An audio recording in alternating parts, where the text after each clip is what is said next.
இன்றைய இறை வார்த்தைகள். நீங்கள் துயருறுவீர்கள், ஆனால் உங்கள் துயரம் மகிழ்ச்சியாக மாறும். யோவான் எழுதிய தூய நற்செய்தியிலிருந்து வாசகம். பிரிவு 16, இறை வார்த்தைகள் 16 முதல் 20 முடிய.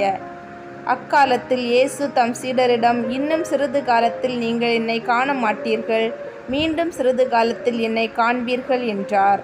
அப்போது அவருடைய சீடருள் சிலர், இன்னும் சிறிது காலத்தில் நீங்கள் என்னை காண மாட்டீர்கள், மீண்டும் சிறிது காலத்தில் என்னை காண்பீர்கள் என்றும், நான் தந்தையிடம் செல்கிறேன் என்றும் சொல்வதன் பொருள் என்ன என்று தங்களிடையே பேசிக்கொண்டனர். இந்த சிறிது காலம் என்பது என்ன? அவர் பேசுவது நமக்கு புரியவில்லையே என்று பேசிக்கொண்டனர்.